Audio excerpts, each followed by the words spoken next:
Science is the great antidote to the poison of enthusiasm and superstition. Hi, I'm Juliette Sellgren, and this is my podcast, The Great Antidote, named for Adam Smith, brought to you by Liberty Fund. To learn more, visit www.adamsmithworks.org. Welcome back. Today, on November 16th, 2022, it is my pleasure to welcome back Professor Henry C. Clark. He's a professor at Dartmouth, and he's the director of the Political Economy Project. He is an expert on Montesquieu and so many other people, ideas, thoughts, time periods, all that stuff. It's his second time. Go listen to our podcast about the Enlightenments. Very Adam Smithy. So today we're going to be talking specifically about Montesquieu. He has a really long full name. Professor Clark, if you would like to tell it to us later. But we're going to be talking about his life, his ideas, and his influence. Welcome back to the podcast. Well, it's great to talk to you again, Juliette. Thank you very much for having me on. What is the most important thing that people my age or in my generation should know that we don't? You're trying to make me enemies, aren't you? So let me just preface, I knew you were going to come up with this question because you always do. Let me preface my answer by simply saying that I love my students. They get me up in the morning every day. They keep me going. I think my students are just wonderful. They are far better than I or my generation was in many, many ways. I'm sure that the future of the world is in good hands, in the hands of my students and their generation. But as the premise of your question suggests, of course, no generation is perfect, and this one is no exception. So this time, I'd like to answer your question by suggesting that one of the things that this generation of young people does not have very much of, it seems to me, is a sense of limits. And again, this is not their fault. They were born and grew up, for the most part, during that holiday of history between 1989 and, let's say, 2015, 2016, when it seemed as if we had reached the end of history, and when it seemed like there might really be no limits to what humans might accomplish. But I think one of the byproducts of that experience is that we have a generation of young people today who have a relatively weak sense, it seems to me, of limits imposed either by nature or by God or the gods. And usually throughout human history, if there is a movement away from the gods, it tends to be a movement in the direction of nature. And conversely, in periods where there is a movement towards God or towards the gods or towards religion, it tends to be a movement away from nature. But there's a very real sense, it seems to me, that this generation of young people has a weak sense of the limits of either God or nature, that they have been taught to believe that culture is a matter of sheer willpower. It can be conjured out of thin air, and it can be made to respond in pretty much any way that we as a group or groups may want it to. And I can't help but think that some of the problems, some of the frustrations and disappointments that this generation of young people seems to experience, according to surveys, might have precisely to do with the weakness and sense of limits and guardrails, guideposts that they have taken as part of their lives. That's my own view. Other people will think otherwise, perhaps. And as I say, I think in general, the world will be a fine place in their hands. But it's certainly something that I've noticed more and more, actually, especially in the last 10 years or so, with the advent of social media. It sounds like you've given this a lot of thought. It's a remarkable response. Like there's a lot of food for thought there. There is a lot to unpack, and fortunately, I knew you weren't going to ask me to unpack it here because we're here to talk about Montesquieu. But certainly, there is a lot to unpack. I mean, young people are my métier. As I say, I love them dearly. They make my life meaningful, and so I do think a great deal about what young people are like, what they are doing, what they are able to do, what they are unable to do, where their inclinations lie. And of course, a graybeard like myself has seen quite a number of students through the decades pass through the portals. And so, yes, I have had the occasion, let's say, to do quite a lot of thinking about this subject. So let's talk about a man who focuses a lot on limitations and seems to have a thorough understanding of them. Many Americans have heard of Montesquieu, at least from elementary school civics class. I'd imagine that they'd say, "Oh, him, separation of powers or something government." I would have said that a few years ago because I had no idea. Can you give us a quick elevator pitch for Montesquieu and his ideas before we jump in? In a way, that's basically it. I mean, for an American, the quick elevator pitch is that if you value the separation of powers, if you value checks and balances in your government, and those are things, they are among the few things, I think, that are valued across the political spectrum in a bipartisan and multi-partisan sort of way, then you have partly, maybe largely, Montesquieu to thank for that. He was the one who really devised and developed the ideas of limited government and of separation of powers, checks and balances. And from his working out of that whole problem, the American founders relied extensively on his formulations in the debates that they had over how to design the U.S. Constitution. And similar debates took place in other countries as well, in England and France during the Revolution of 1789. Montesquieu was a lively presence as well. But I don't know that there is really any place where Montesquieu has been more sort of present at the creation, so to speak, than in the case of the Americans. So that's what I would say. I would say that the elevator pitch is separation of powers and checks and balances. And of course, it's one of those things.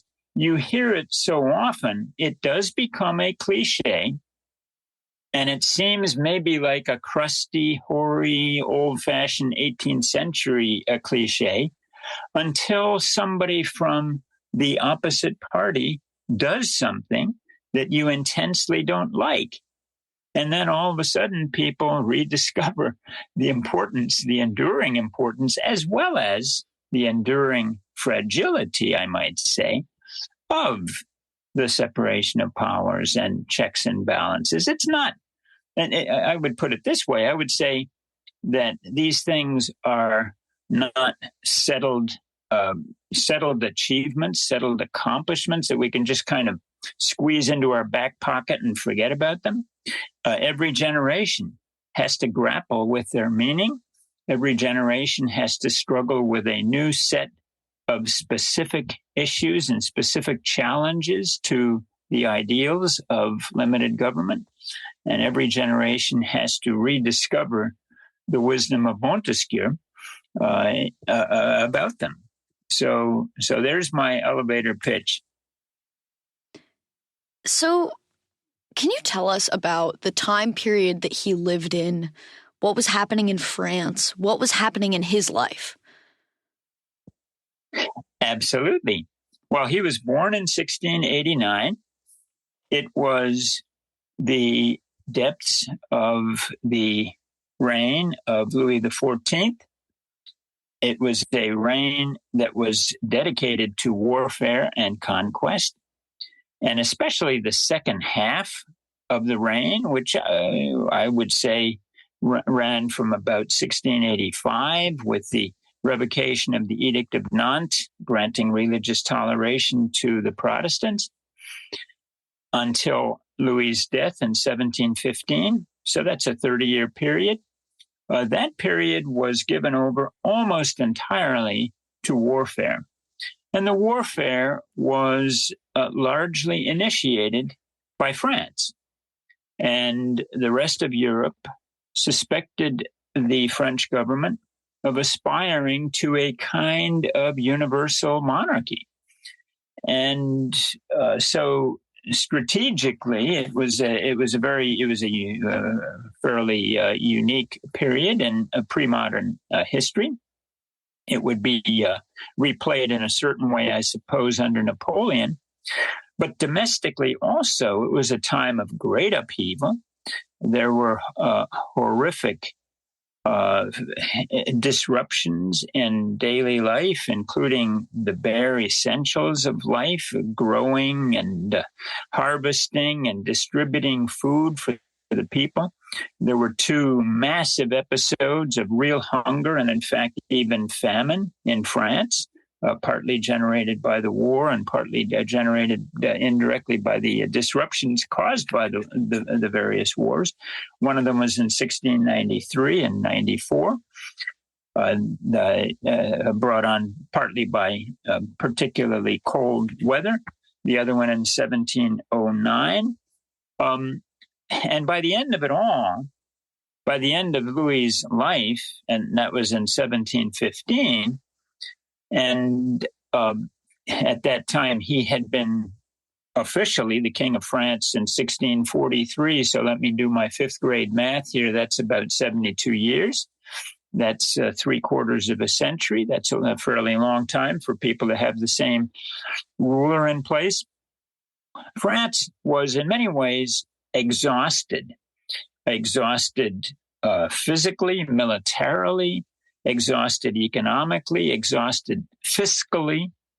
Very few, if any, of the real overriding strategic goals of all that warfare had been achieved. And so there was a real sense when he died of, on the one hand, relief. Ordinary people were singing rather unflattering ditties about the deceased king, but also in more elevated circles and more refined elite circles. The period right after 1715 was marked by a sense of opening, a sense that, okay, 72 years is long enough. Let's see if we can rethink France. Let's see if we can rethink the monarchy, and let's see if we can rethink our relations with the rest of Europe and the rest of the world. And so that did give a place to a sense of intellectual experimentation and poetic imagination. There was a kind of underground libertine community of poets that emerged after 1715. And it was in that context that Montesquieu really sort of came of age as an intellectual figure. He had already been to school. He had gotten a regular sort of what we would call a humanistic or a liberal arts education from the Oratorians. He had also gotten a legal education. He had inherited from his uncle an actual legal office because Montesquieu was born into an aristocratic family. And when his uncle died in 1716, Montesquieu actually inherited that office. We don't think of offices as being inherited today, but it was a kind of they were sort of mixtures of public and private entities at that time. And so he actually became a magistrate in the Parlement, which was in a judicial and an administrative entity in France. And that was in 1716. But at the same time, he became keenly interested in the broader intellectual currents of the period, including he became a member of the local academy in Bordeaux, where he conducted experiments, he observed experiments, he wrote up reports, he served as an officer on the academy. But the main thing that he did for our interests, Juliette, is he sat down to write a work that sort of took everything that had been happening in recent years in France, in the rest of Europe, and indeed in the world. And he just poured it into this extraordinarily complex, intricate network of supposed letters that he called the lettres persanes, the Persian letters. And that became not only a classic of world literature, it became a kind of an opening salvo in the 18th century Enlightenment. It showed the way that later 18th century thinkers could criticize and explore, could criticize existing laws, institutions, and practices, customs, beliefs, and explore new ways of doing things without getting themselves in trouble with the censorship authorities. And it was such a phenomenally successful work. It was a travel account. The premise, I suspect you've probably read the Lettres Persanes, but for those of your listeners who have not, the premise was that there were a couple of elite members of the Persian ruling elite who had decided for various reasons to sojourn, to travel outside their own country and explore the world. And so these two figures traveled the world, and they ended up in Paris, of all places. And so through their voices and the voices of all the characters that they had left home, including the men's wives in the harem, the seraglio, back in Persia, Montesquieu was able, behind that rather thin disguise, to launch a genuinely free-minded, free-spirited, extraordinarily subtle, insightful, and challenging critique of just about every aspect of life in his time. And it was such a phenomenal success, partly because it was indeed entertaining, partly because it was indeed a bit edgy. It attracted the unfavorable attention of some of the religious authorities, but also because it really did put into public discussion things that had not really been fully aired in the public, especially in France or other Catholic countries where the censorship apparatus was particularly strong. And so it created a new baseline, as it were, for thinking about just about every aspect of life in Europe and the world at that time. Political constitutions, social structures, the role of commerce and industry and agriculture, population, the place of women in society, a particularly important theme in the Persian letters, since the figures in the Seraglio ended up being really important characters in the unfolding of the story of the Persian letters. So it became a kind of a vade-mecum, as it were. And Montesquieu reported that a bookseller had told me, everywhere I go, people tell me, so when are we going to get more of these Persian letters? I mean, when's the next installment coming out? They wanted a series. They wanted a regular sort of annual series of these things. And if it were around today, I'm sure that Netflix would probably have little difficulty in figuring out how to turn it into a series. But Montesquieu was content with just the one go-round, and it made his reputation. It enabled him to be inducted into the French Academy, just on the strength of that one rather edgy work. And it just made him a kind of an essential reference point for any discussion that might be going on, economic, social, political, religious, you name it. It was all there in the space of not too many pages, 300 pages or so in a modern paperback. So that's the main thing that I would say about his life and times, is that he came to prominence as one person among many who responded to the manifest failures of the Louis XIV model of modernization. Top-down, centralized monarchy, rational bureaucratic administration, all put to the service of the glory of the state. That was sort of the Louis XIV model. And by Montesquieu's time, there was general agreement that model had failed in important ways, but the entire 18th century was required to sort of work out what a workable alternative model might be.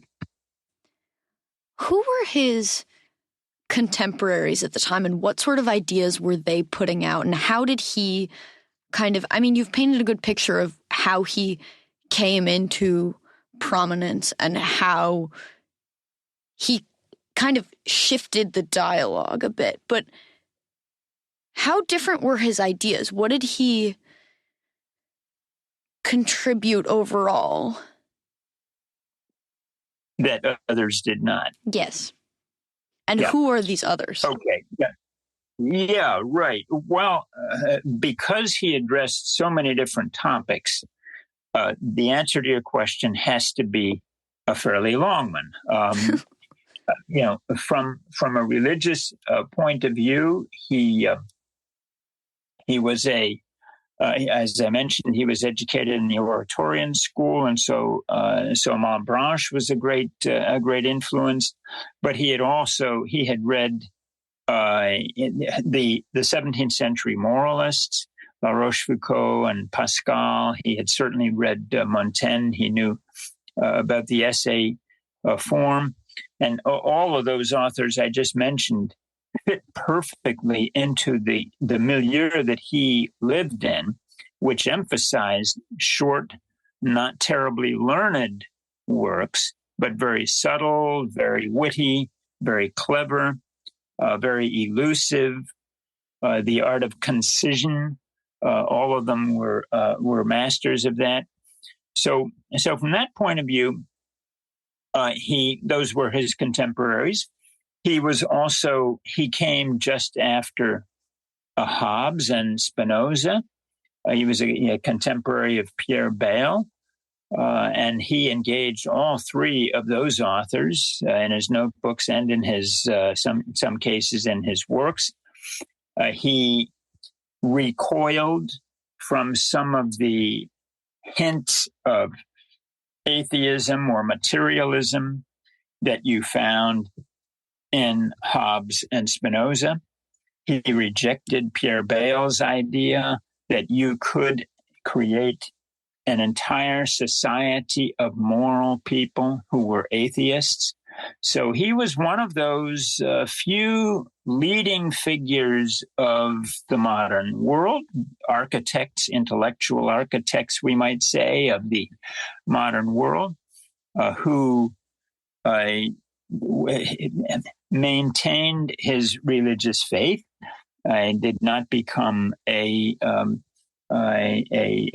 sharp, a severe critic of religious faith per se. He certainly had plenty of criticism of the papacy and of the Catholic Church, but there were other contemporaries of his whose views of religion were quite different. I've already mentioned Hobbes, Spinoza, and Bayle.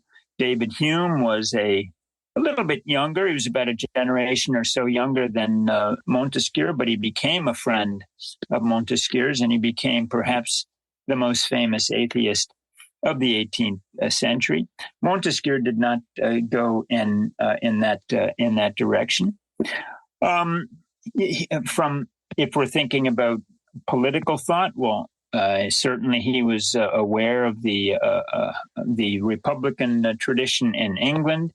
Algernon Sidney and people like that.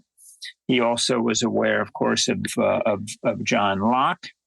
It's a very confusing question how much of that whole English liberal / Republican tradition Montesquieu intended to incorporate into his own worldview.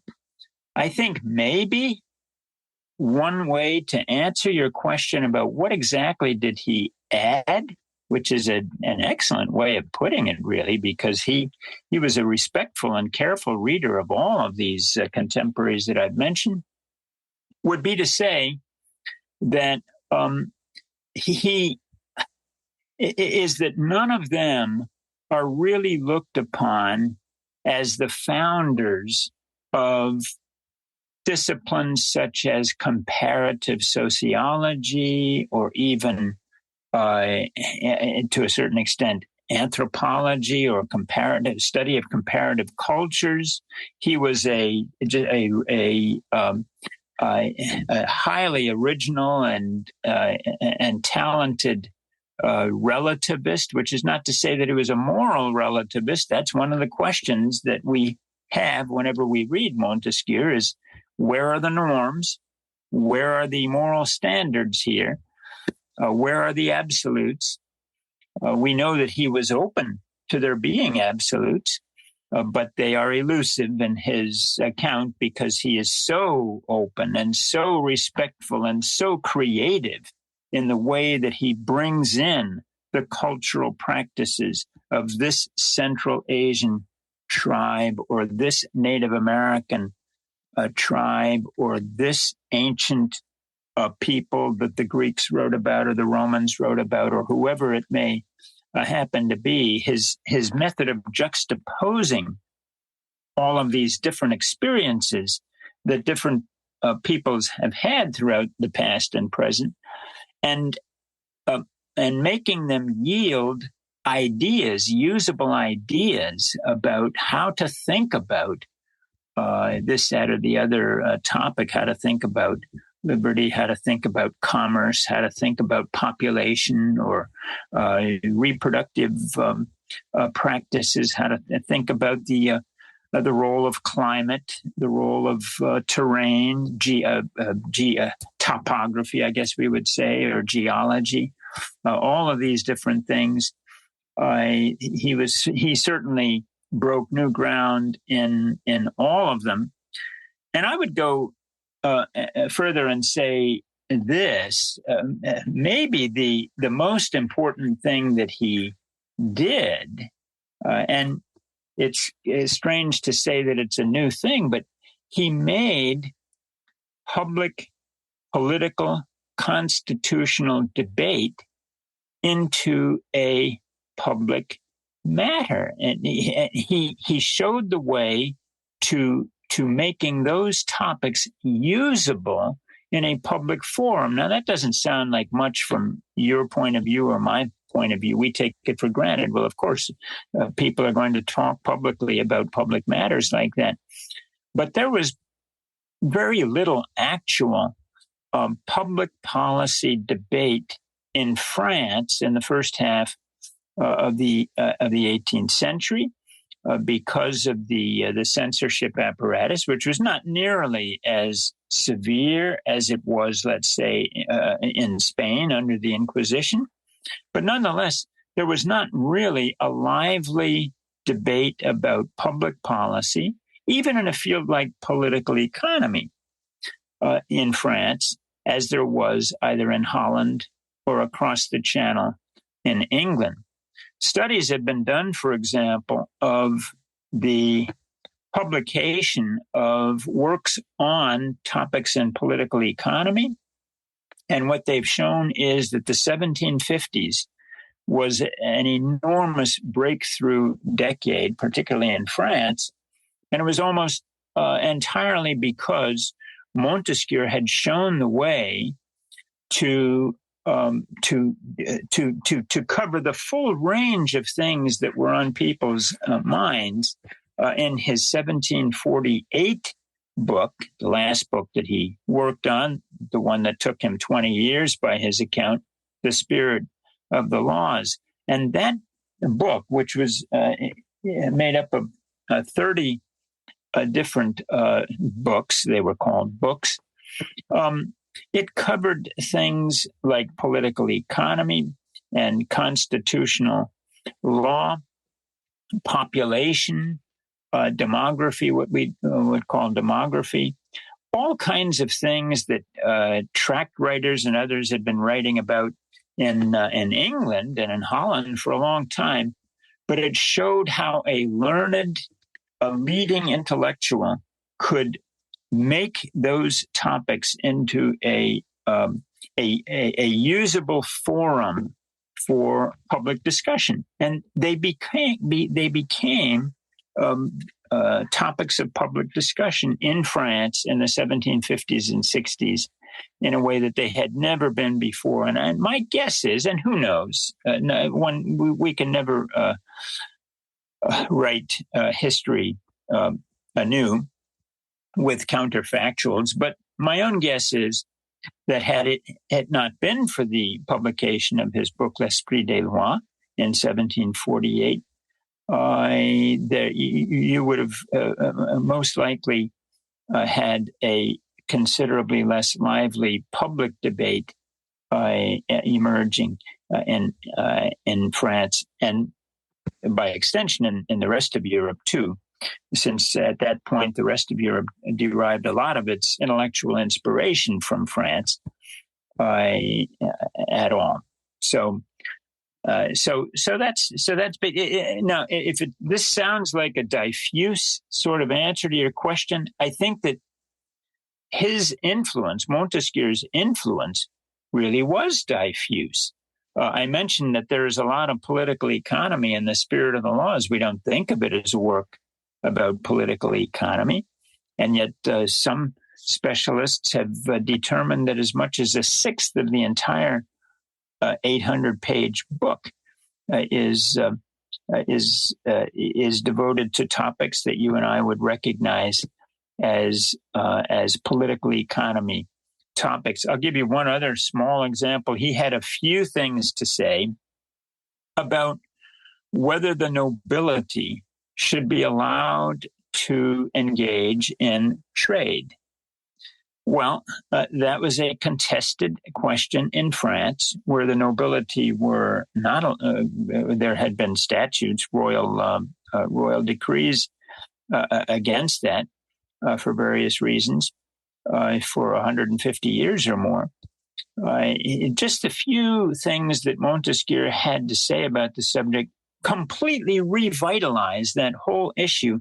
And in the space of about 18 or 24 months in the late 1750s, there were dozens new pamphlets, new ideas sprouting forth on that very question. Almost all of it directly inspired by what Montesquieu had to say about them. So he became a kind of, it's a figure that we don't really have very much of today. He became a kind of generic authority figure. I mean, he spoke with authority about a whole wide range of topics. It goes without saying he did not have a university position. Few, if any, of the major Enlightenment figures of the 18th century did have university positions, especially in France. But Montesquieu, his background was even further removed from a university life than most. He was an aristocrat. He lived on his estate. For a few years, he did, in fact, practice the profession of a magistrate, but didn't like it very much. So he ended up being a man of letters and a man of the world. And yet he became this sort of this man of immense authority across a whole wide range of different topics, which is not in any way, shape, or form, of course, to say that people agreed with everything he said. Almost no one agreed with everything that Montesquieu had said, and there were a lot of things that people disagreed with. But he added diffusely, but he added enormously to the intellectual culture and the public debate, including the public policy debate of the mid-18th century. So that was the influence he had majorly in Europe and in France. What sort of an influence did he have in America? Like, we know that our system comes from all these Enlightenment thinkers that Thomas Jefferson and James Madison and all these guys were reading at the time. Can you kind of lay out for us what comes from Montesquieu in our current system? Well, actually, more than we might think. Generally speaking, both the Federalists and the Anti-Federalists cited Montesquieu as the authority on the kinds of constitutional questions that they were grappling with. So they all agreed, both the Federalists and Anti-Federalists, but both sides agreed that they wanted to establish a government that would not have any of the vices or evils of the British monarchy that they had just rebelled against. So they did not want a monarchy, and some of them thought that monarchy itself was a very, very large part of the problem that they had had with the British government. Now, that makes things a little awkward because it's by no means clear that Montesquieu was an apostle of non-monarchical government. On the contrary, he bent over backwards to suggest in multiple places in his writings that a monarchy had many virtues, that the French monarchy in particular had many virtues, and it was likely to be a sustainable form of government, that the leading categories of analysis for him were not monarchy versus republic, but moderate government versus immoderate government. And moderate government was a government by the rule of law, and a monarchy was perfectly capable in principle and quite successful in many cases. In practice, Montesquieu believed, and others too for that matter, of actually maintaining a rule of law type of polity under monarchy. The Americans, of course, were different. And so they immediately read Montesquieu in a slightly different way from the way that English or European readers did. They took him to be someone who could inspire a resolutely non-monarchical regime And the pillars were, as we've discussed, both the separation of powers and the checks and balances.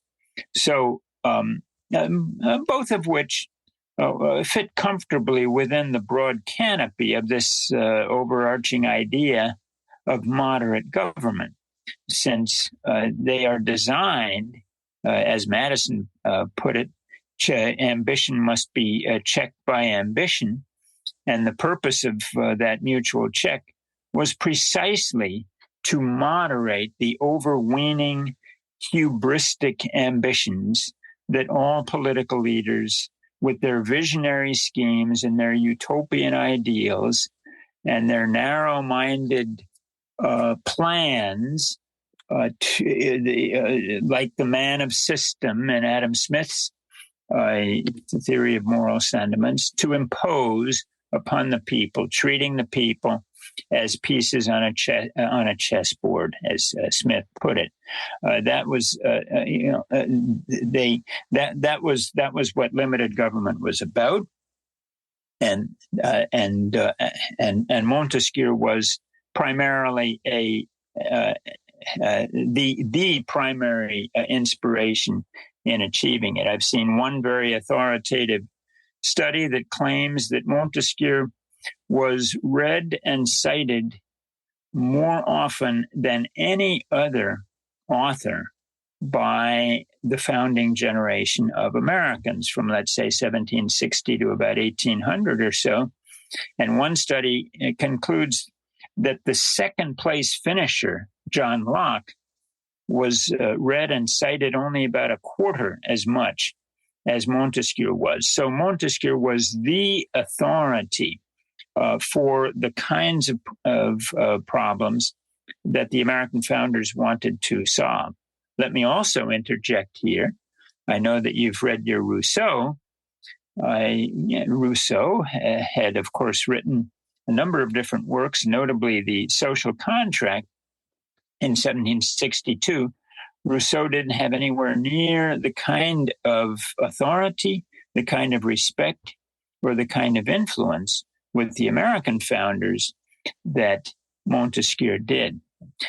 The only other thing that I would add to my answer to your question is that you can find, just like I was saying a moment ago, that you can find Montesquieu's fingerprints all over even small and obscure questions in the European debate over things like the commercial nobility, whether the question of whether the nobility should be allowed by law to engage in trade. The same is true in the American founding as well. If you look at the state level debates over criminal justice reform, Montesquieu is all over that debate. And maybe it's worthwhile reflecting for a moment on why that is. So one of Montesquieu's signal moves as a thinker was to address the whole question of what is liberty. And it was a question that just about every tract writer, every hack, every second-rate author of the first half of the 18th century was weighing in on. And Montesquieu answered the question by referring to sort of the subjective sentiment or the subjective feeling that every individual person has of being safe and secure. There's no liberty where you lack that sense that your person, your body, your individuality is secure from encroachment by someone else. Now, that was a very interesting definition. There's a lot that could be said about it, but the one thing that I would say about it right in this context is that it's especially salient for thinking about criminal justice reform. If you have a government whose law enforcement activities make you feel insecure, whose conduct cannot be predicted, and whom you cannot trust to follow rules of procedure and rules of fairness, that is a fundamental assault upon individual liberty, according to Montesquieu. And so that's one reason why the criminal justice debates in America also featured Montesquieu all over the place. And there are many other examples as well, but I'm afraid I've probably gone on long enough on this question. I love to hear it. You brought up so many things that were reminding me of this quote that I mentioned to you before we started recording, which is this quote that I found from the French edition in the preface of John Maynard Keynes's General Theory, which is an interesting place to find a Montesquieu reference, at least I think. And he says, quote, "Montesquieu was the real French equivalent of Adam Smith," end quote. Do you agree with this? What are the similarities and differences between the two of them? If Montesquieu isn't, then who is the real French equivalent of Adam Smith? Is there an equivalent of Adam Smith? So many questions. So many questions, and it's a great question. It would, of course, have made at least as much, if not more sense, to ask whether Adam Smith was the Scottish version of Montesquieu, since Smith was, of course, 34 years younger than Montesquieu, and Montesquieu had died before Smith published his first book, The Theory of Moral Sentiments. I thought I had my dates confused when I read that. I was like, wait, do I have my eras mixed up? Well, I'm also a little puzzled by what Keynes might have meant there. The one thing I would say is, first of all, Smith was in fact called by some reviewers, some French reviewers. His book, The Wealth of Nations, was called a kind of an English version of Montesquieu's Spirit of the Laws, because Smith's Wealth of Nations was looked upon as a way to design a modern society. It was not looked upon simply as, a technical work in economics, which of course did not exist in the 18th century. It was looked upon as a book that was attempting to do much the same thing that Montesquieu did in the Spirit of the Laws. And what is that same thing? Well, it's to use history. It's to use a comparative study of the law. It's to use a comparative study of customs in order to make sense of the human past, as well as, in Smith's case, the human present, and especially how do you go from being a poor country to being a rich country. So in all of those different ways, I think that Smith and Montesquieu share a very, very strong affiliation, as contrasted, for example, with the physiocrats, whose approach to economics was less historical. It was less comparative, culturally comparative, legally comparative than either Smith or Montesquieu. And of course, the figure in between Smith and Montesquieu was David Hume as well, and I'm sure Keynes was well aware of that. And they all shared much the same method, I would say, which is to study the past, use the past as the laboratory for understanding human nature, and make your generalizations and your inferences on that basis. So the one difference, however, that I would draw is that Montesquieu was very reluctant to be pinned down to a bottom line talking point or takeaway from his work. He was at pains in the preface and elsewhere to claim that he was not trying to tell anybody what to do. He was not trying to get any government to change its ways in any particular way. He was not about revolution. He was not about rebellion or revolt or anything like that. Any government could read his book and find something of value in it. Smith, on the other hand, as you may remember, called his book in one of his letters my very violent attack upon the whole British commercial system. So, I mean, he was quite open about the fact that there were things that he would very much like to see changed, and he named them in very specific parts of the book: the apprenticeship system, the guild system, the law of settlement, and the poor law, and many, many others as well. So his book was more programmatic in that way. It was more directly concerned with current events. He waited for a while. I think we've discussed this before publishing The Wealth of Nations. He wanted to see how the American troubles would turn out. Montesquieu, you get the sense that he really did spend 20 years in that lovely chateau of his down in the southwest of France, close by Bordeaux in La Brede, looking through his fabulous collection of library books and just kind of trying to really figure things out and really develop a new and more scientific way of thinking about the relationship between law on the one hand and every other aspect of human life on the other hand. So I would have to read. I'm not familiar with that passage from Keynes. I would have to read it in order to kind of ponder what he might have had in mind. I see at least as many key differences between Smith and Montesquieu as I do the similarities, but they are. But Smith was very willing to acknowledge his debt to the president of the Chateau of La Brede. Wow, there's so much.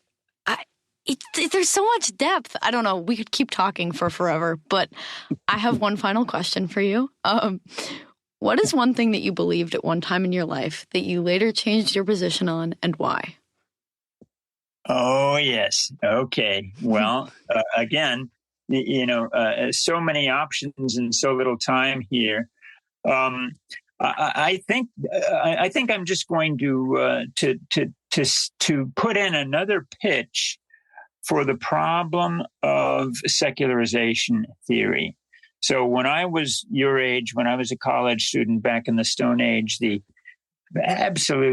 prevailing belief was that as societies become more scientific, more technological, more economically modern, more enlightened, we might say, religion would become less and less important. And around about the 1990s, some of the most astute students of religion began to acknowledge that theory was wrong. Peter Berger was the most prominent of them in the late 1990s. He basically admitted that he had subscribed to secularization theory, and now he doesn't. And I think this is, and I've gone through a similar belief change myself as I look at the evidence worldwide. Now, I don't think it's possible to understand the world that we live in today unless we take religion seriously, whether it be the current war in Ukraine, whether it be the relationships between Iran and Saudi Arabia, or for that matter, between Iran and Israel. Wherever we look in the world, it seems to me that understanding religion is much, much more important part of understanding what's going on than I would ever have predicted back in the day.